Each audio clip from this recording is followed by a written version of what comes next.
अस्सलाम वालेकुम। प्रोग्राम तफ्तीशी के साथ मैं हूं सलमान कुरैशी। नाज़रीन, आज का हमारा प्रोग्राम है कैसर शहीद पर, जिसने अपनी जिंदगी गंवा दी शहरियों को बचाने के लिए उन लुटेरों से, डाकुओं से।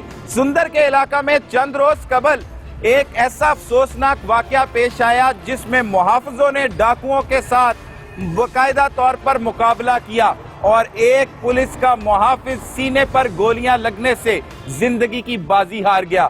वो मुहाफिज किस तरह से अपने अहलकार साथियों के साथ यहाँ पर आया, ये तमाम तर तफसीलात उन्हीं की जुबानी जानते हैं और उनसे पूछेंगे कि उनके साथी ने किस तरह से जामे शहादत नोश किया। नाज़रीन, इस वक्त हमारे साथ पुलिस के वो जवान मौजूद हैं जो कैसर शहीद के साथ ड्यूटी कर रहे थे कि उन्हें अचानक से इत्तला मिली कि डाकुओं का एक टोला मुख्तलिफ मुकामात पर वारदातें कर रहा है। वो किस तरह से वारदातें कर रहे थे और उनका पीछा किया इन बहादुर जवानों ने और कैसर शहीद सीने पर गोलियां लगने से जो है वो जामे शहादत नोश कर गया। उन अहलकारों की जुबानी ही जानते हैं कि आखिर में हुआ क्या था, किस तरह से डाकू जो है वो डकैती की वारदातें कर रहे थे और इन्हें इत्तला कैसे मासूल हुई। जी, क्या नाम है आपका? अस्सलाम वालेकुम जी, मेरा नाम बिशारत अली है और हम कैसर और हम 4 साथी थे, हम पेट्रोलिंग कर रहे थे। अचानक हमें 15 पे कॉल हुई है कि इधर डकैती हो रही है। उधर से हम बाइक पे थे, 4 मुहाफिज थे। जब इधर मौके पे पहुंचे हैं तो हमें देखकर डाकू ने हम पर फायरिंग की। जो कैसर था वो बैग के पीछे बैठा हुआ था। जब उसकी जवाबी फायरिंग पे कैसर ने फायरिंग की जब उन डाकुओं पे, तो डाकुओं ने हमारे ऊपर ही फायरिंग कर दी और दूसरे हमारे जो साथी उन्होंने भी डाकुओं पे फायरिंग की। और हमारा जो भाई था कैसर बहुत बहादुर आदमी था, बहुत दिलेर था ना। उसने उसकी दौरान उसे फायर लगे, वो मेरे पीछे बैठा था। फायर लगने की वजह से वो आपके पीछे बैठा? मेरे पीछे बैठा हुआ था। उसे जब फायर लगे तो हमारी बैग के नीचे गिर गई। आपको अंदाजा था कि ये वो डाकू के करीब नजर आ रहे थे? नहीं, अचानक आए हैं, अचानक नजर आए हैं। पहले वारदात हुई थी? हाँ, पहले वारदात हुई थी। उसके बाद जब आगे हमें नहीं पता इधर वारदात हुई है। जब उन्होंने हमें देखा तो उन्होंने हमारे ऊपर फायरिंग की शुरू कर दी है। फायरिंग हम जवाबी फायरिंग पे वो लोगों उनकी भी जान बचानी थी। हमने उस हिसाब से फायरिंग उन पे वो लोगों को लूट रहे थे, लोगों को लूट रहे थे किसी मुकाम पे। हमने लोगों की भी जान बचाई क्योंकि किसी और को फायर न लगी। कहाँ पर वारदात कर रहे थे? सामने यही मुकाम है। अच्छा, इस दुकान पर इसी वो दुकान कर रहे थे। मोहम्मद तारिक मेरा नाम है। अच्छा, ये मेरा साथी था, कैसर मेरा साथी था और ये बहुत अच्छा और दिलेर अपना लड़का था। ये दौरान गश्त में यही वाकया अपना हुआ है। 15 की कॉल हुई, हम उसी वक्त अपना रिस्पॉन्स हमने दिया है, उधर आए हैं और दौरान अभी हमें रुके भी नहीं थे, उन्होंने फायर हम पे कर दिया था। जब हम पे फायर किया तो हमने भी इधर लेट के हमने भी फायरिंग की है। दौरान फायरिंग में वो हमारे साथी को फायर लगे हैं 3 और वो अपना जामे शहादत ने नोश पाई। उस रोज क्या रूटीन थी? कितने बजे आपकी ड्यूटी शुरू होती है? कैसर आया और कोई इंचार्ज भी होता है आपका? नहीं, हम इधर ना कांस्टेबल होते हैं, जो मुहाफिज होते हैं ना कांस्टेबल ही होते हैं। और वो 2016 का भर्ती था तो हम 2006 के भर्ती है। ज़ाहिर है कि हम उनसे सीनियर थे। तो आम रूटीन में हम शाम 6 बजे से सुबह 6 बजे तक हमारी ड्यूटी होती है। तो हम ड्यूटी कर रहे थे, 12 घंटे ड्यूटी हमारी होती है। तो आया कोई किसी किस्म की उसने कोई बात नहीं की, हंस खेल के हमारे साथ आया है। हमने ड्यूटी ऑन की है और दौरान हम पेट्रोलिंग करते रहे हैं। पेट्रोलिंग तकरीबन 2:30-3 बजे हमने खाना इकट्ठा खाया है। अच्छा, और भाई यही कह रहा था कि हमें ना इधर हमारा जो इलाका है ना, ये सुंदर मांगा रायविंड, ये इधर अक्सरियत में जो लोग होते हैं ना वारदाती ये इनके पास बड़े वेपन होते हैं। अच्छा, हमें इन पे शक भी था, पहले भी 1-2 दफा ना इधर वारदातें होती थी, 1-2 दफा हुई थी। तो उन्होंने यही हमें शक भी था कि ये इनके पास बड़े वेपन है। मैंने इधर अपना ब्रेक सबसे पहले मैंने देखा उनको कि एक राइफल लेके एक आदमी खड़ा है। जैसे ही हम इधर खड़े हुए हैं उन्होंने हम पे फायर किया है। हम लेट गए हैं, मैं आगे था, कैसर मेरे के पीछे था। जब उन्होंने फायरिंग किया है ना तो मैं सबसे आगे था, वो मेरे पीछे था। मैं भी नीचे लेट गया, कैसर भी। दौराने हमने लेट के फायरिंग किया उन पे। उनकी किस्मत तो वो गाड़ी की उनके पास आड़ थी जिसकी वजह से वो आड़ लेते हुए ना बच गए हैं। वो दौरान क्रॉस फायरिंग उनको फायर लगा। फौरी आपको संभलने का मौका नहीं दिया? पहले ही फायरिंग कर दी? पहले स्टार्टिंग फायरिंग उन्होंने कर दी है। हम पीछे उनसे जब हमें पीछे पता चला ना तो हम उनके पीछे आ रहे थे उनको हमें नहीं और पता, पता नहीं था ये यहाँ पे होंगे। हमें तो इस बात का इल्म ही नहीं था हाँ, ना कि यहाँ पे इधर। वो तो हम अपना तकरीबन कोई 40-50 की स्पीड होगी जब हम आ रहे थे, तो हमने यही देखा कि अपना रोड पे तकरीबन 4-4:15 बजे इधर अपना राइफल वाले का कोई तुक नहीं बनता इधर खड़े होने का। हमें ये पता हुआ कि ये कोई किसी को लूट रहे हैं। उससे पहले उसने एक अपना ये शॉप है, ये 7 शॉप है, हाँ, ये बिल्कुल ये जिसके बाहर शॉप खड़े हैं। उसने अपना लूट ली थी।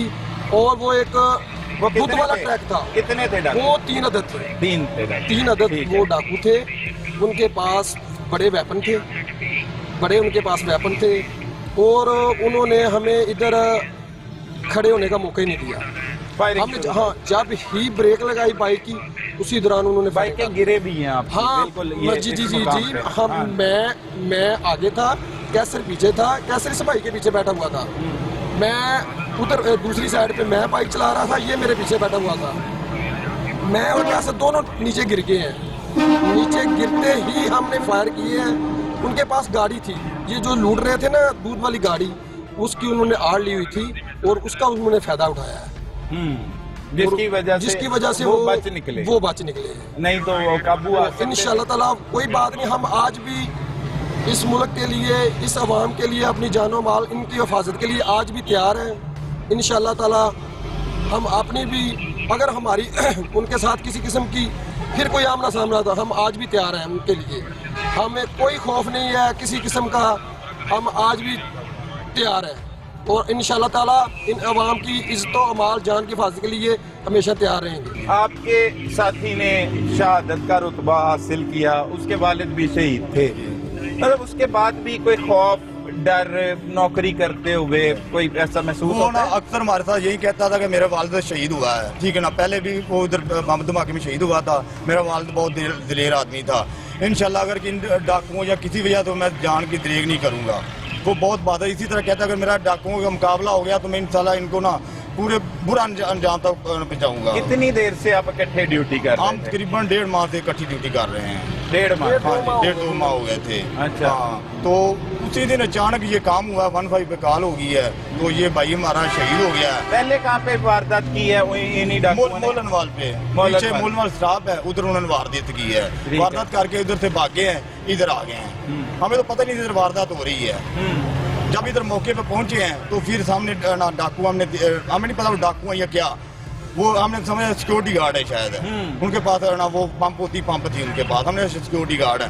जब इधर हमारी बाइक रुकी है तो उन्होंने हमारे ऊपर फायरिंग कर दी है। जो अभी कैसे भी फायरिंग की है, वो मेरे पीछे बैठा हुआ था, इन भाइयों ने भी फायरिंग की है। हम ये नीचे लेट गए, हमने उसी जगह के आड़ ली है दूसरी साइड की, तो वो ना इतनी देर में भाग गया है। अच्छा, उसके बाद जब गोली लग गई है फिर क्या एम्बुलेंस बुलवाई? एम्बुलेंस को कहा कि अपने मुतलका अफसरान को इतला दी है। उसके बाद एम्बुलेंस को इतला की है और वो जना हॉस्पिटल में रास्ते में वो शहीद हो गया। रास्ते में ही दम रास्ते में तोड़ शहीद हो गया। रास्ते में दम तोड़ गया था। अच्छा, इंशाल्लाह उनके साथ हम इंशाल्लाह दोबारा दरेग नहीं करेंगे, अपनी जान की, अवाम की हिफाजत करेंगे।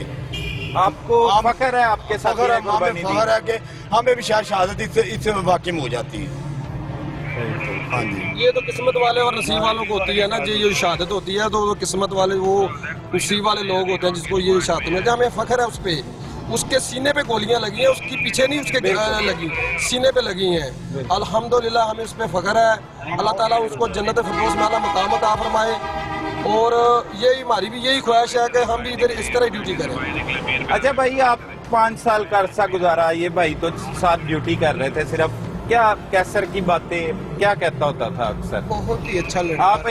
एक ही टाइम पे भर्ती हुए दोनों? जी हम 2016 में मैं भर्ती हुआ हूँ। अच्छा। ठीक है, ट्रेनिंग भी इकट्ठी की है हमने।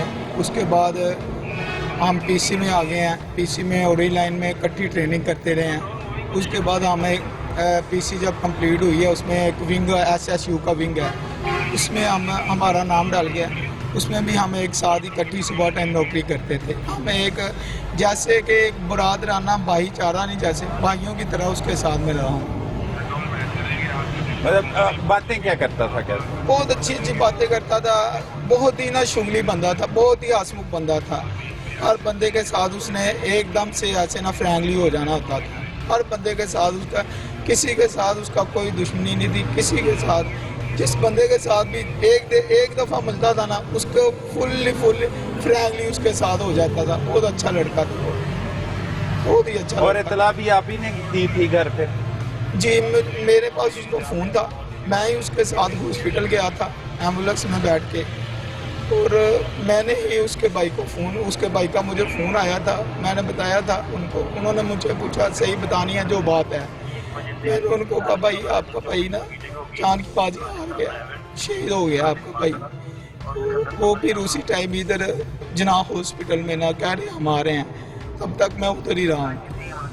नाजरीन, ये इनके साथियों की जुबानी सुना के कैसर ने किस तरह से शहादत का रुतबा हासिल किया, किस तरह से वो अपने ही मुल्क में मौजूद डाकू लुटेरों के साथ लड़ते लड़ते इस जहाने फानी से कूच कर गया, लेकिन अपने महकमे का, अपने खानदान का जो सर है वो फख्र से बुलंद कर गया। वो कैसर डाकू तो फिलहाल यहाँ से फरार हो गए, लेकिन पुलिस की मुख्तलिफ टीमें उनकी तलाश के लिए कार्रवाइयाँ जारी रखे हुए हैं। हम आपको दिखाएंगे कि किस दुकान पर ये वारदात हो रही थी। बिल्कुल ये पुलिस की जो वैन खड़ी है इसके अकब में बल्कि गंदार ऑटो स्टोर है, यहाँ पर डाकू जो है वो लूट मार कर रहे थे, और सीसीटीवी फुटेज में देखा जा सकता है कि बिल्कुल इस मुकाम पे जो है वो ट्रक खड़ा था, और ट्रक का सहारा लिए हुए वो जो डाकू वारदात करते हुए यहाँ पर लूट मार कर रहे थे कि इसी दौरान पुलिस के ये जवान जिनसे आपकी बात करवाई वो डाकुओं की गिरफ्तारी के लिए ही 15 की इतला पर यहाँ पर से गुजर रहे थे कि उन्होंने पुलिस पार्टी को देखते ही फायरिंग कर दी, और फायरिंग के नतीजे में जो कैसर है वो शहीद हो गया, जिंदगी की बाजी हार गया। ठीक यही मुकाम था जहां पर कैसर और इनके साथियों की मोटरसाइकिलें गिरी, और पुलिस के डाकुओं की जानिब से जब उधर से फायरिंग की गई तो यहाँ पर जो है ये मेन मुल्तान रोड है, ये सुंदर का इलाका है, थाना सुंदर की हदूद में ये अफसोसनाक वाकया पेश आया चंद रोज कबल, जिसमें कैसर जो है वो शहीद हो गया। और कैसर के खानदान के बारे में आपको बताएंगे, उनके अहले खाना से आपको मिलवाएंगे। उन कैसर के वालिद 2011 में दाता दरबार में जो धमाका हुआ उसमें शहीद हुए, और अब उसके 2 भाई मजीद पुलिस में तैनात हैं, और इसके बावजूद उनके हौसले कितने बुलंद हैं ये उन्हीं से बात करवाएंगे। लेकिन ये वो मुकाम है जहां पर डाकुओं की जानिब से फायरिंग की गई और कैसर सीने पर गोलियां लगने की वजह से शहीद हुआ। अब लम्हा फिक्रिया ये भी है कि डाकू जो हैं वो आजकल बड़े जो वेपन्स हैं, जदीद हथियारों के साथ वारदातें कर रहे हैं, और पुलिस पार्टी को देखते ही जिस तरह से उन खतरनाक डाकुओं की जानिब से फायरिंग की गई ये भी एक सवालिया निशान है। लेकिन अलबत्ता जिस तरह से हमारे जवानों ने इसका मुकाबला किया और कैसर ने जामे शहादत नोश किया, हम सलाम पेश करते हैं। लाहौर रंग की टीम, तफ्तीशी प्रोग्राम की टीम इस शहीद को सलाम पेश करती है। इनके साथ काम करने वाले ये पुलिस एहलकार हमारे हीरो हैं। हम इन तमाम लोगों को सलाम पेश करते हैं जो अपनी जानों को हमारी खातिर जो है वो खतरों में डालते हैं, शहीद हो जाते हैं, और अक्सर औकात डाकुओं के साथ लड़ते हैं और डाकुओं को भी मार गिराते हैं। तो हमारी यही हमारी हमदर्दियां, तमाम तर हमदर्दियां हमारी पंजाब पुलिस के साथ हैं, हमारे जवानों के साथ हैं जो खास तौर पर क्रिमिनल्स के साथ लड़ रहे हैं, उन तमाम लोगों के साथ हैं। कुछ और भी लोग महकमों में मौजूद होते हैं, लेकिन किन्हीं की ऐसे लोगों की वजह से पूरे महकमे को गलत कहना ये कहीं का इंसाफ नहीं। अब कैसर के घर की तरफ रुख करेंगे और उनसे जानेंगे कि असल में उनका बेटा जो है वो उस दिन किस तरह से घर से निकला, क्या किया, माँ के क्या हालात हैं। शहीद की वालदा से मिलवाएंगे, भाई से मिलवाएंगे और तमाम अहले खाना से उस हवाले से गुफ्तगू करेंगे। नहीं है ना उम्मीद इकबाल अपनी कश्ते वीरां से, जरा नम हो तो ये मट्टी बहुत जरखेज है साकी। अब हम रुख करते हैं कैसर शहीद की वालदा की जानिब और उन्हीं से जानते हैं कि उनके जज्बात क्या है। पहले उन्होंने अपना शौहर खोया और उसके बाद अपना जवान बेटा जिसकी शादी करनी थी वो भी जामे शहादत नोश कर गया। महकमा पुलिस पर 2 अहम जाने कुर्बान कर दी इस खानदान ने, और इनके अब जज्बात खुद ही सुन लीजिए। नाज़रीन, हम इस वक्त मौजूद हैं मोहम्मद कैसर शहीद के घर में। मोहम्मद कैसर शहीद जो चंद रोज कबल सुंदर के इलाका में दौरान ड्यूटी शहरियों की हिफाजत करते हुए, उन डाकुओं को गिरफ्तार करने की कोशिश करते हुए सीने पर गोली लगने से जो है जिन्होंने शहादत हासिल की, ये कोई पहले शहीद नहीं इस घर के, बल्कि मोहम्मद कैसर के वालिद भी जो है वो कुछ साल कबल दाता दरबार के इलाका में जो एक बम धमाका हुआ था उसमें शहीद हो चुके हैं। तो ये शहीदों का घर है।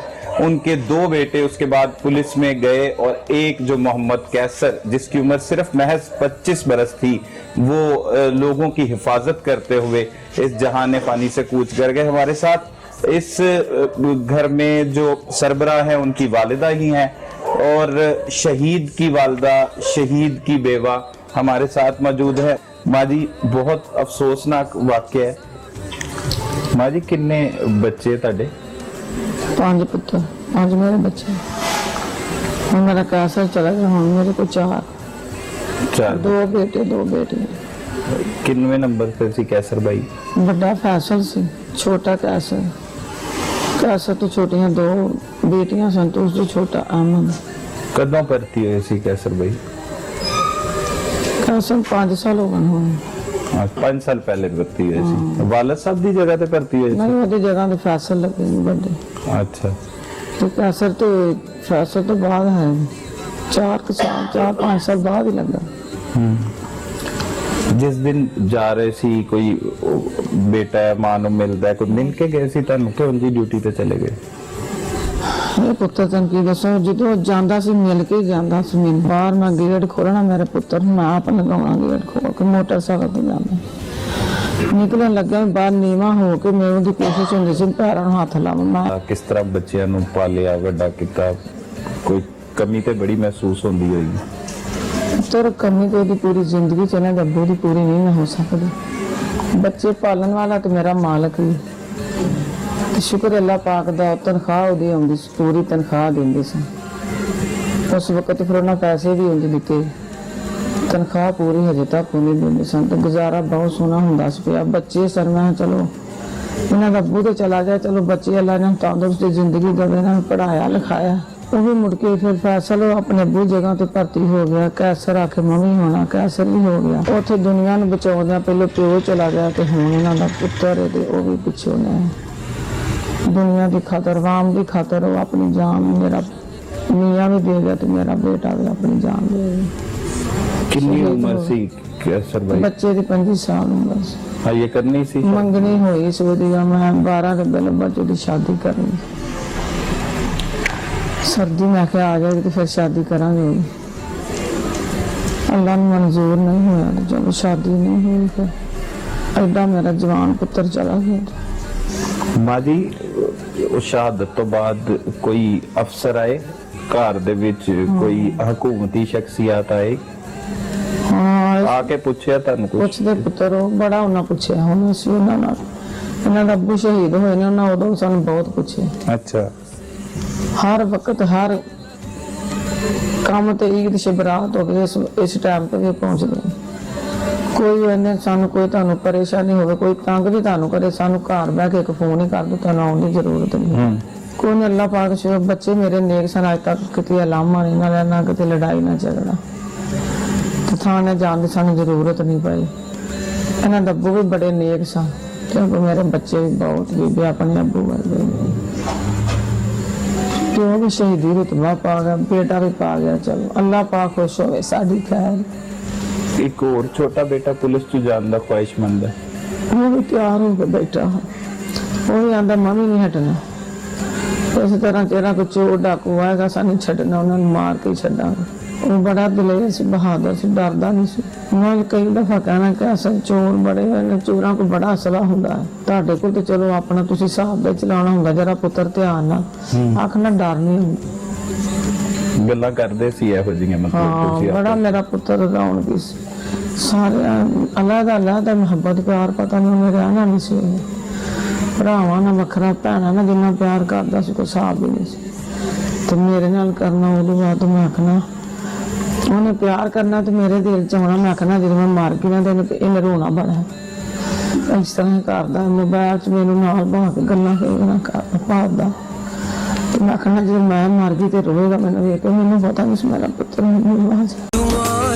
ईद के उनके भाई पुलिस एहलकार फैसल और चचा की जानिब और उनकी जुबानी जानते हैं कि कैसर की याद उन्हें कैसे सताती है। फख्र की और बड़े हौसले की बात है नाज़रीन, हमारे साथ उनके चाचू भी मौजूद हैं कैसर शहीद के। क्या इतलात आपको मिली?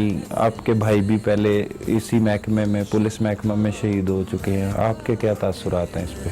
ਜਿਹੜਾ ਕੈਂਸਰ ਸੀ ਇਦਾਂ ਦੇ ਇੱਕ ਦੋ ਭਰਾਵਾਂ ਨੂੰ ਅੱਲਾ ਦਾ ਹੀ ਇੱਕ ਮਾਸ਼ਾਅੱਲਾ ਰਵਈਆ ਸੀ ਹੁੰਦਾ, ਬੜਾ ਸਕੂਨ ਸੀ। ਅੱਜ ਜਦੋਂ ਆ ਮਸਲਾ ਬਣਾ ਬੜਾ ਦਿਲ ਨੂੰ ਦੁੱਖ ਹੋਇਆ, ਬਹੁਤ ਦੁੱਖ ਹੋਇਆ।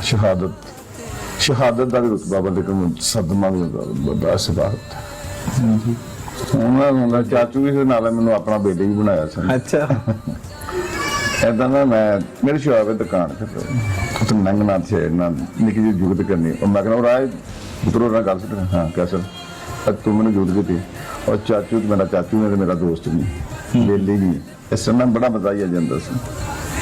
ਤੇ ਇੱਕ ਦੋ ਦਫਾ ਇਸ ਤਰ੍ਹਾਂ ਡਿਊਟੀ ਦੌਰਾਨ ਇਹਨੇ ਡਿਕੇਟਾ ਮਰ ਦੌੜਿਆ, ਮੈਂ ਡਿਕੇਟੀ ਕੀਤੀ ਤੇ ਦੱਸਿਆ ਉਹਦੇ ਪਿੱਛੇ ਇਹਨੇ ਮੌਸਲ ਲਾਤਾ, ਦੋ ਬੰਦੇ ਸੀ ਉਹਨਾਂ ਅੱਗੋਂ ਫਾਇਰਿੰਗ ਕੀਤੀ, ਫਿਰ ਵੀ ਪਿੱਛੇ ਨਹੀਂ ਹਟੇ। ਪਿੱਛੇ ਇਹਦਾ ਥਾੜ ਹੈਗਾ ਸਾਡਾ ਉਧਰ ਨੂੰ ਲੈ ਗਿਆ ਮੌਸਲ, ਉਧਰ ਮਗਰ ਹੀ ਅਖੀਰ ਉਹਨਾਂ ਮੌਸਲ ਫਸ ਗਿਆ, ਛੱਡ ਕੇ ਦੌੜੇ ਨੇ ਇਹਨਾਂ ਨੇ। ਉਹਨਾਂ ਦਾ ਮੌਸਲ ਵਾਪਸ 125 ਲੈ ਕੇ ਨਾ ਥਾਣੇ ਜਮ੍ਹਾਂ ਕਰਾਇਆ ਔਰ ਉਹਦਾ ਪਤਾ ਕਿਤਾ ਚੋਰੀ ਤਾਂ ਨਹੀਂ ਲਿਆ। ਉਦੋਂ ਵੀ ਡਿਊਟੀ ਤੇ ਸੀ? ਉਦੋਂ ਵੀ ਡਿਊਟੀ ਤੇ ਸੀ। ਮੈਨੂੰ ਦੱਸਿਆ ਮੈਂ ਕੈਸਰ ਇਸ ਤਰ੍ਹਾਂ ਐਡੀ ਦਲੇਰੀ ਨਹੀਂ ਕਰਨੀ ਚਾਹੀਦੀ, ਡਾਕੂ ਨੂੰ ਭਜਾ ਦੇਣਾ ਚਾਹੀਦਾ, ਨਾ ਵੀ ਫੜੇ ਜਾਂਦੇ ਕੋਈ ਗੱਲ ਨਹੀਂ, ਨੁਕਸਾਨ ਕਰ ਦਿੰਦੇ ਨੇ। ਤੇ ਤੈਨੂੰ ਡਰ ਨਹੀਂ ਲੱਗਾ? ਕਿ ਲੰਗਾ ਚਾਚੂ ਇਹ ਜਿਹੜੀ ਵਰਦੀ ਆ ਨਾ ਜਦੋਂ ਇਨਸਾਨ ਪਾਲ ਐਸੇ ਕਰਦੇ, ਇਹ ਜਿਹੜੀ ਵਰਦੀ ਆ ਜਦੋਂ ਇਨਸਾਨ ਪਾਲਦਾ ਸ਼ੇਰ ਜਿਨ੍ਹਾਂ ਦੀ ਤਾਕਤ ਹੋ ਜਾਂਦੀ ਹੈ, ਇਹ ਨਹੀਂ ਡਰਦਾ। ਤੇ ਮੈਂ ਇਨਸ਼ਾਅੱਲਾ ਡਿਊਟੀ ਦੇ ਦੌਰਾਨ ਮੈਨੂੰ ਡਰ ਨਹੀਂ ਲੱਗਦਾ। ਇਸ ਤਰ੍ਹਾਂ ਦੇ ਲੈ ਕੇ ਦਲੇਰ ਸੀ, ਮਾਸ਼ਾਅੱਲਾ ਬਹਾਦਰ ਸੀ, ਨਾ ਡਰ ਸੀ, ਖੌਫ ਨਹੀਂ ਸੀ ਉਹਦੇ ਦਿਲ ਜੇਗਾ। ਅੱਛਾ ਫੈਸਲ ਭਾਈ, ਤੁਸੀਂ ਆਪ ਪੁਲਿਸ ਦੇ ਵਿੱਚ ਗਏ ਹੋ, ਕਿਸ ਤਰ੍ਹਾਂ ਪੁਲਿਸ ਤਫਤੀਸ਼ ਕਰ ਰਹੀ ਹੈ ਹੁਣ? ਕਿਸ ਤਰ੍ਹਾਂ ਡਾਕੂਆਂ ਦੇ ਗਿਰਦ ਘੇਰਾ ਕੀਤਾ ਹੋਇਆ ਤਾਂ? ਸਰ ਉਹ ਕਰ ਰਹੇ ਹੋਣਗੇ ਅੰਦਰ ਤਫਤੀਸ਼ ਵਗੈਰਾ ਸਰ, ਲੇਕਿਨ ਜ਼ਿਆਦਾ ਦੱਸ ਤੁਹਾਡੇ ਨਾਲ ਨਹੀਂ? ਹਾਂਜੀ ਮੇਰੇ ਨਾਲ ਗੱਲਬਾਤ, ਲੇਕਿਨ ਇਹ ਉਹਨਾਂ ਨੇ ਯਕੀਨ ਦਾ ਨਹੀਂ ਕਰਾਈ ਕਿ ਇਨਸ਼ਾਅੱਲਾ ਜਲਦ ਅਸੀਂ ਇਹਨਾਂ ਨੂੰ ਗ੍ਰਿਫਤਾਰ ਕਰ ਲਾਂਗੇ। ਡੀਆਈਜੀ ਆਪਰੇਸ਼ਨ ਸਾਜਦ ਕਿਆਨੀ ਸਾਹਿਬ ਵੀ ਆਏ ਸਨ, ਉਹਨਾਂ ਕਿਹਾ ਸੀ ਤੁਸੀਂ ਇਨਸ਼ਾਅੱਲਾ ਆਏ ਸੀ ਇੱਥੇ ਘਰ ਆਏ ਸੀ? ਹਾਂਜੀ ਘਰ ਆਏ। ਅੱਛਾ ਸੀਸੀਪੀਓ ਸਾਹਿਬ ਉੱਥੇ ਮਿਲੇ ਸੀ, ਕਹਿ ਰਹੇ ਸੀ ਕਿ ਇਨਸ਼ਾਅੱਲਾ ਟਾਈਮ ਨਿਕਲਦਾ ਨਮਾਜ਼ ਜਨਾਜ਼ਾ ਦੇ? ਹਾਂਜੀ ਉੱਥੇ ਠੀਕ ਹੈ। ਤੇ ਨੇ ਕਿਹਾ ਸੀ ਤੁਸੀਂ ਉਮੀਦ ਰੱਖੋ, ਤੁਸੀਂ ਯਕੀਨ ਰੱਖੋ ਇਨਸ਼ਾਅੱਲਾ ਜਲਦ ਇਹਨਾਂ ਕੋਲ ਨਾ ਅਸੀਂ ਪਹੁੰਚ ਜਾਵਾਂਗੇ, ਨਾ ਗ੍ਰਿਫਤਾਰ ਕਰ ਲਾਂਗੇ। ਸਹੀ ਕਿਉਂਕਿ ਇਸ ਮੁਕੱਦਮੇ ਦੇ ਵਿੱਚ ਤੇ ਕੋਈ ਤਾਲੁਕ ਨਹੀਂ ਹੁੰਦਾ ਨਾ, ਪੁਲਿਸ ਆਪ ਮੁੱਦਈ ਹੈ ਇਸ ਕੇਸ ਵਿੱਚ। ਹਾਂ ਕਿਉਂਕਿ ਪੁਲਿਸ ਮੁਕਾਬਲਾ ਹੋਇਆ ਡਾਕੂਆਂ ਦੀ ਫਾਇਰਿੰਗ ਤੋਂ। ਜੀ ਸਰ। ਤੇ ਉਸ ਤੋਂ ਬਾਅਦ ਹੁਣ ਜਿਹੜਾ ਉਹ ਸੁੰਦਰ ਥਾਣੇ ਦੇ ਵਿੱਚ ਕਦੋਂ ਤਾਇਨਾਤ ਹੋਏ? ਉਸ ਤੋਂ ਪਹਿਲੇ ਕਿਹੜੀ ਜਗ੍ਹਾ ਤੇ ਰਹੇ? 5 ਸਾਲ ਹੋ ਗਏ ਸੀ ਡਿਊਟੀ ਕਰਦੇ? 2016 ਚ ਭਰਤੀ ਹੋ ਗਏ ਸਨ, ਸਾਲ ਕੋ ਤਕਰੀਬਨ ਇਹਨਾਂ ਟ੍ਰੇਨਿੰਗ ਦਾ ਲੱਗ ਗਿਆ। ਉਸ ਤੋਂ ਬਾਅਦ ਇਹ ਆਏ ਨੇ ਤੇ ਇਹਨਾਂ ਦਾ ਨਾਮ ਨਾ ਪੀਸੀ ਹੁੰਦੀ ਪੁਲਿਸ ਵਾਲਿਆਂ ਦੇ ਨਾ, ਹਾਂਜੀ ਪੰਜਾਬ ਕਾਂਸਟੇਬਲ। ਹਾਂਜੀ ਉਹ 2 ਸਾਲ ਦਾ ਅਰਸਾ ਉੱਥੇ ਹੁੰਦਾ। ਉਹ ਇਹਨਾਂ ਨੇ ਕੁਝ ਜੀਓਆਰ ਗੁਜ਼ਾਰਿਆ, ਕੁਝ ਮਨਾਵਾ ਤੇ ਕੁਝ ਹਾਈ ਕੋਰਟ, ਜੀ 2 ਸਾਲ ਅਰਸਾ ਗੁਜ਼ਾਰਿਆ। ਫਿਰ ਸਰ ਇਹਨਾਂ ਦਾ ਟ੍ਰਾਂਸਫਰ ਹੋ ਗਿਆ ਪੁਲਿਸ ਲਾਈਨ SSO ਕੰਪਨੀ ਵਿੱਚ। ਉੱਥੇ ਸਰ 6 ਮਹੀਨੇ ਦਾ ਅਰਸਾ ਇਹਨਾਂ ਗੁਜ਼ਾਰ ਕੇ ਤੇ ਫਿਰ ਇਹਨਾਂ ਦਾ ਤਬਾਦਲਾ ਥਾਣਿਆਂ ਵਿੱਚ ਹੋਇਆ। ਫਸਟ ਥਾਣਾ ਪਹਿਲਾ ਥਾਣਾ ਸੀ ਇਹਨਾਂ ਦਾ, ਥਾਣਾ ਸੁੰਦਰ। ਅੱਛਾ ਪਹਿਲਾ ਥਾਣਾ ਸੀ। ਕਿੰਨਾ ਅਰਸਾ ਹੋ ਗਿਆ ਇੱਥੇ ਇਹਨਾਂ ਨੂੰ? 4 ਮਹੀਨੇ ਹੋ ਗਏ ਸੀ। 4 ਤੋਂ 5 ਮਹੀਨੇ ਤਕਰੀਬਨ ਇਹਨਾਂ ਨੂੰ। ਘਰ ਦੇ ਕੋਲ ਵੀ ਹੈ? ਹਾਂਜੀ ਤਕਰੀਬਨ ਪਹਿਲੇ ਸਫ਼ਰ ਕਾਫੀ ਜ਼ਿਆਦਾ ਪੁਲਿਸ ਨਾਲ ਸਾਡੇ ਤੋਂ ਤਕਰੀਬਨ 50 ਕਿਲੋਮੀਟਰ ਬਣ ਜਾਂਦੀ। ਹੁਣ ਅਸੀਂ ਕਹਿੰਦੇ ਸੀ ਚਲੋ ਨਜ਼ਦੀਕ ਆ ਗਏ ਆ, ਸਹੀ ਆਪਣਾ ਡਿਊਟੀ ਕਰਕੇ ਆਰਾਮ ਨਾਲ ਘਰ ਆ ਜਾਈਦਾ। ਇਹ ਸਾਡੇ ਤੋਂ ਤਕਰੀਬਨ 5-6 ਕਿਲੋਮੀਟਰ ਦੂਰ ਹੈ ਘਰ ਤੋਂ। ਤੁਸੀਂ ਵੀ ਮਹਿਕਮਾ ਪੁਲਿਸ ਚ ਹੋ, ਭਾਈ ਵੀ ਪੁਲਿਸ ਚ, ਆਪਸ ਦੇ ਵਿੱਚ ਗੱਲਬਾਤ ਕੀ ਗੱਲਾਂ ਆਪਸ ਚ ਤੁਹਾਡੀਆਂ ਹੁੰਦੀਆਂ ਸੀ? ਇਹ ਜਦੋਂ ਥਾਣੇ ਵਿੱਚ ਆਇਆ ਨਾ ਤੇ ਇਹਨਾਂ ਨੂੰ ਫਿਰ ਪਹਿਲਾਂ ਸਮਝਾਇਆ ਵੀ ਮੈਂ ਕਿਹਾ ਵੀ ਪੁਲਿਸ ਲਾਈਨ ਦੀ ਡਿਊਟੀ ਤੇ GOR 1 duty, high court duty, ਮੈਂ ਉਹ ਡਿਊਟੀ ਨਾਲੋਂ ਇਹ ਡਿਊਟੀ ਬਹੁਤ ਜ਼ਿਆਦਾ ਜ਼ਮੀਨ ਅਸਮਾਨ ਦਾ ਫਰਕ ਹੈ। ਇੱਥੇ ਡਾਕੂਆਂ ਨਾਲ ਵੀ ਆਮਣਾ ਸਾਹਮਣਾ ਹੋ ਜਾਂਦਾ, ਚੋਰਾਂ ਨਾਲ ਵੀ ਕਿਸੇ ਟਾਈਮ ਮਰਜ਼ੀ ਆਮਣਾ ਸਾਹਮਣਾ ਹੋ ਜਾਂਦਾ, ਕੋਈ ਪਤਾ ਨਹੀਂ ਲੱਗਦਾ ਇੱਥੇ ਵੀ ਕੌਣ ਸਾਡਾ ਸਾਥੀ ਹੈ ਤੇ ਕੌਣ ਦੁਸ਼ਮਣ। ਇhtiyat ਨਾਲ ਆਪਣਾ ਨੌਕਰੀ ਕਰਨੀ ਹੈ, ਸੇਫ ਰਹਿ ਕੇ ਲੋਕਾਂ ਦੇ ਜਾਨੋ ਮਾਲ ਦੀ ਹਿਫਾਜ਼ਤ ਵੀ ਕਰਨੀ। ਉਹ ਕਹਿੰਦਾ ਸੀ ਠੀਕ। ਬਾਕੀ ਉਹ ਜੋ ਵੀ ਕੋਈ ਮਸਲੇ ਮਸਾਇਲ ਕੋਈ ਹੁੰਦੇ ਸੀ ਉਹ ਪੁੱਛਗਿੱਛ ਕਰ ਲੈਂਦਾ ਹੁੰਦਾ ਸੀ। ਛੁੱਟੀਲਾ ਤਰੀਕਾਕਾਰ ਕੀ ਹੁੰਦਾ ਥਾਣਿਆਂ ਵਿੱਚ, ਕਿਉਂਕਿ ਤੁਸੀਂ ਪਹਿਲੇ ਤੋਂ ਹਾਂਜੀ ਮਹਿਕਮੇ ਦੇ ਵਿੱਚ ਹਾਂਜੀ, ਤੇ ਉਹ ਫਿਰ ਸਾਰੇ ਇਸੇ ਮਸ਼ਹੂਰ ਗਾਈਡ ਗਾਈਡ ਕਰ ਉਸਤਾਦ ਮਤਲਬ ਤੁਸੀਂ ਹਾਂਜੀ। ਮੈਨੂੰ ਅਕਸਰ ਦਿਨ ਦੇ ਵਿੱਚ 1-2 ਦਿਨ ਲਾਜ਼ਮੀ ਫੋਨ ਕਰ ਦਿੰਦਾ ਹੁੰਦਾ ਸੀ ਤੇ ਇੰਜ ਮਸਲਾ ਹੈ ਕਿ ਇੰਨਾ ਕਰਨਾ ਚਾਹੀਦਾ, ਡਿਊਟੀ ਦੇ ਮੁਤਲਕ ਪੁੱਛਦੇ ਰਹਿੰਦਾ ਹੁੰਦਾ ਸੀ। ਸਹੀ ਮਾਸ਼ਾਅੱਲਾ ਹੈ ਵੀ ਬਹੁਤ ਕਾਬਿਲ ਤੇ ਬਹੁਤ ਦਲੇਰ ਤੇ ਬਹੁਤ ਬਹਾਦਰ ਸੀ। ਤੇ ਮੇਰੇ ਖਿਆਲ ਚ ਉਹਨੂੰ ਕੋਈ ਹੋਰ ਮਹੀਨਾ ਕੋਲ ਮੈਂ ਦੱਸਣਾ, ਉਸ ਤੋਂ ਬਾਅਦ ਉਹਨੇ ਖੁਦ ਹੀ ਸਾਰਾ ਕੁਝ ਸਿੱਖ ਜਾਣਾ ਸੀ, ਸਾਰਾ ਰੂਟੀਨ। ਲੇਕਿਨ ਇਹ ਸੀ ਕਿ ਦਲੇਰ ਬਹੁਤ ਜ਼ਿਆਦਾ ਬਹਾਦਰ ਸੀ। ਕਾਸ਼ ਕਿ ਤੈਨੂੰ ਥੋੜਾ ਮੌਕਾ ਮਿਲ ਜਾਂਦਾ ਉਹਨਾਂ ਨਾਲ ਮੁਕਾਬਲਾ ਕਰਨ ਦਾ, ਤੇ ਫਿਰ ਉਹ ਵੀ ਅੱਗੋਂ ਦੇਖ ਕੇ ਕਿਉਂਕਿ ਸੰਭਲਣ ਦਾ ਮੌਕਾ ਨਹੀਂ ਮਿਲਿਆ। ਬਿਲਕੁਲ ਮੋਟਰਸਾਈਕਲ ਚੱਲ ਹੀ ਰਹੀ ਸੀ ਤੇ ਉਦੋਂ ਹੀ ਫਾਇਰਿੰਗ ਹਾਂਜੀ ਬਿਲਕੁਲ ਫਾਇਰਿੰਗ। ਤੇ ਗੋਲੀਆਂ ਜਿਹੜੀਆਂ ਵੱਜੀਆਂ ਉਹਨਾਂ ਨੂੰ ਉਹ ਕਿਹੜੀਆਂ ਗੋਲੀਆਂ? ਸਰ ਇੱਕ ਦੇ ਹਾਲੇ ਤੇ ਪੋਸਟਮਾਰਟਮ ਆਸੇ ਆਣੀ ਰਿਪੋਰਟ, ਲੇਕਿਨ ਦੱਸ ਹੀ ਰਹੇ ਨੇ ਕਿ ਇੱਕ ਦੀ ਸ਼ਾਇਦ ਇੱਕ ਕਲਾਸ਼ਨਕੋਵ ਦੀ ਗੋਲੀ ਬਕਾਇਆ ਸਰ ਉਹ ਪੰਪ ਐਕਸ਼ਨ ਦੇ ਜਿਹੜੇ ਛੋਟੇ ਸ਼ਰੇ ਹੁੰਦੇ ਨੇ ਉਹ ਨੇ, ਲੇਕਿਨ ਹਾਂਜੀ ਕਨਫਰਮ ਤੇ ਪੋਸਟਮਾਰਟਮ ਤੋਂ ਬਾਅਦ ਹੀ ਹੋਣਾ। ਮਤਲਬ ਜਦੀਦ ਅਸਲੇ ਦੇ ਨਾਲ ਹਾਂਜੀ ਵੱਡਾ ਅਸਲਾ ਸੀ ਬਿਲਕੁਲ, ਹਾਂਜੀ ਵੱਡਾ। ਤੇ 4 ਡਾਕੂ ਸੀ? 4 ਹਾਂਜੀ। ਮੋਟਰਸਾਈਕਲ 2 ਮੋਟਰਸਾਈਕਲਾਂ ਤੇ ਆਂਦੀ 125 ਵਾਲਾ ਕੋਲ। ਉਸ ਤੋਂ ਬਾਅਦ ਉਹ ਜਦੋਂ ਹੋਇਆ ਮੁਕਾਬਲਾ ਤੇ ਉਸ ਤੋਂ ਬਾਅਦ ਉਹ ਫਰਾਰ ਹੋ ਗਿਆ। ਤੇ ਉਹ ਲੁੱਟ ਲਿਆ ਸੀ ਉਹਨਾਂ ਨੇ ਉਦੋਂ ਤੱਕ ਲੋਕਾਂ ਨੇ? ਇਹ ਸਰ ਕਨਫਰਮ ਸਾਨੂੰ ਨਹੀਂ ਆਇਆ, ਲੇਕਿਨ ਉਹਨਾਂ ਨੂੰ ਪਤਾ ਸੀ ਕਿਉਂਕਿ ਅੰਦਰ ਦੁਕਾਨਾਂ ਲੁੱਟ ਚੁੱਕੇ ਸੀ, ਕੁਝ ਗੱਡੀ ਵਾਲਾ ਲੁੱਟ ਰਿਹਾ ਸੀ, ਘਰ ਖੜਾ ਕੀਤਾ ਸੀ ਤੇ 10 ਮਿੰਟ ਪਹਿਲੇ ਉਹਨਾਂ ਨੇ ਪਿੱਛੇ ਵਾਰਦਾਤ ਕੀਤੀ ਸੀ। ਹਾਂਜੀ। ਉਸ ਤੋਂ ਬਾਅਦ ਉਹਨਾਂ ਕਿਹਾ ਚਲੋ ਇੱਧਰ ਨੂੰ ਕਹਿਣੇ ਸੀ, ਅੱਗੇ ਅਸੀਂ ਵੀ ਇੱਧਰ ਨੂੰ ਚਲੇ ਜਾਣੇ, ਕਿਤੇ ਅੱਗੇ ਹੋਣਾ ਕਿਤੇ ਕਰਦੇ ਹੋਣ। ਉਹੀ ਉਹ ਇੰਨਾ ਯਾਦ ਹੀ ਨਹੀਂ ਸੀ ਕਿ ਇੱਥੇ ਨਾਲ ਹੀ ਕਰਦੇ ਹੋਣਗੇ ਉਹ ਵਾਰਦਾਤ, ਕਿਉਂਕਿ ਅਕਸਰ ਪੁਲਿਸ ਵਾਲੇ ਸੋਚਦੇ ਨੇ ਕਿ ਜਿੱਥੇ ਨਾ ਹੋਣ ਵਾਰਦਾਤ ਕਾਲੇ ਹੁਣ ਇਸ ਤੋਂ ਦੂਰ ਨਿਕਲ ਗਏ ਹੋਣਗੇ, ਕਿਤੇ ਅੱਗੇ ਜਾ ਕੇ ਕਰਨਗੇ, ਲੇਕਿਨ ਉਹਨਾਂ ਅੱਗੇ ਫਿਰ ਉਹ ਬਸ। ਬੜਾ ਅਫਸੋਸਨਾਕ ਵੀ ਹੈ ਕਿਉਂਕਿ ਤੁਹਾਡਾ ਬਹੁਤ ਵੱਡਾ ਨੁਕਸਾਨ ਹੋਇਆ। ਇੱਕ ਅਲੱਗ ਗੱਲ ਹੈ, ਰੁਤਬਾ ਹੈ, ਸ਼ਹਾਦਤ ਹੈ। ਕੀ ਛੋਟਾ ਭਾਈ ਵੀ ਮਹਿਕਮਾ ਪੁਲਿਸ ਦੇ ਵਿੱਚ ਹੈ, ਹੌਸਲਾ ਵਧਿਆ ਕਿ ਘਟਿਆ? ਨਹੀਂ ਸਰ, ਹੌਸਲਾ ਤਾਂ ਸਾਡਾ ਉਦੋਂ ਹੀ ਵਧ ਗਿਆ ਜਦੋਂ ਵਾਲਾ ਸਾਹਿਬ ਸ਼ਹੀਦ ਹੋਏ ਸਨ। ਉਦੋਂ ਹੀ ਹੌਸਲਾ ਵਧ ਗਿਆ ਸੀ ਕਿ ਮੈਂ ਵੀ ਇਨਸ਼ਾਅੱਲਾ ਮਹਿਕਮੇ ਵਿੱਚ ਆ ਕੇ ਨਾ ਆਪਣੇ ਵਾਲਾ ਸਾਹਿਬ ਦੀ ਜਗ੍ਹਾ ਤੇ ਭਰਤੀ ਹੋਣਾ ਤੇ ਆਪਣਾ ਵਾਲਾ ਸਾਹਿਬ ਦਾ ਨਾਮ ਇਨਸ਼ਾਅੱਲਾ ਇੰਜ ਰੋਸ਼ਨ ਕਰਨਾ। ਤੇ ਸ਼ੁਰੂ ਤੋਂ ਹੀ ਕਹਿੰਦਾ ਹੁੰਦਾ ਸੀ ਕਿ ਮੈਂ ਵੀ ਪੁਲਿਸ 'ਚ ਜਾਣਾ, ਆਪਣੇ ਅੱਬੂ ਦੀ ਜਗ੍ਹਾ ਤੇ ਨਾ ਮੈਂ ਵੀ ਜੋ ਇਸ ਤਰ੍ਹਾਂ ਅੱਬੂ ਸ਼ਹੀਦ ਹੋਏ ਨੇ ਨਾ, ਮੈਂ ਵੀ ਉਹਨਾਂ ਦਾ ਮੁਕਾਬਲਾ ਕਰਨਾ ਇਨਸ਼ਾਅੱਲਾ, ਕਦੀ ਕਿਤੇ ਆਮਨਾ ਸਾਹਮਣਾ ਹੋਊਗਾ। ਕੈਸਰ ਕਹਿੰਦਾ। ਅੱਛਾ। ਤੇ ਸਰ 2016 ਵਿੱਚ ਆਮ ਭਰਤੀ ਆਈ, ਉਹਦੇ ਵਿੱਚ ਇਹਨੇ ਅਪਲਾਈ ਕੀਤਾ ਤੇ ਭਰਤੀ ਹੋ ਗਿਆ। ਤੇ ਜਿਸ ਦਿਨ ਫਾਈਨਲ ਲਿਸਟ 'ਚ ਨਾਮ ਆਇਆ ਤੇ ਉਸ ਦਿਨ ਪਹਿਲੇ ਨੂੰ ਡਰ ਸੀ ਕਿਤੇ ਪਤਾ ਨਹੀਂ ਹੋਣਾ ਕਿ ਨਹੀਂ ਹੋਣਾ। ਪੁਲਿਸ 'ਚ ਨਾਮ ਆਇਆ ਤੇ ਆਂਦੇ ਨਾਲ ਅੰਮੀ ਨੂੰ ਆਪਣੇ ਚੁੱਕ ਲਏ ਇਹਨਾਂ ਨੇ ਮੋਢਿਆਂ ਦੇ, ਮੈਂ ਭਰਤੀ ਹੋ ਗਿਆ ਖੁਸ਼ੀ ਦੇ ਨਾਲ ਹੀ। ਨਾਲ ਵਾਲਦਾ ਅੰਮੀ ਰੋਣ ਲੱਗ ਪਈ। ਬੜੀ ਖੁਸ਼ੀ ਸੀ, ਬੜੀ ਉਹਨਾਂ ਖੁਸ਼ੀ ਸੀ ਕਿ ਮੈਂ ਹੁਣ ਆਪਣੇ ना मैं भी महकमे में आ गया अपने वाला साहब का नाम रोशन करना। हम हो गए शहीद, ये एजाज तो मिला, अहले जनूब को नुक्ता-ए आगाज तो मिला। जामे शहादत नोश करने के बाद कैसर शहीद के साथियों का हौसला अभी तक बुलंद है और उनका कहना है कि वो अपने मुल्क को कौम की खातिर जान को किसी भी वक्त खतरे में डाल सकते हैं। अपने इर्द गिर्द होने वाले जुर्म को फौरी 15 पर रिपोर्ट कीजिए। अपने मेजबान सलमान कुरैशी को इजाजत दीजिए। पाकिस्तान नारा तकबीर।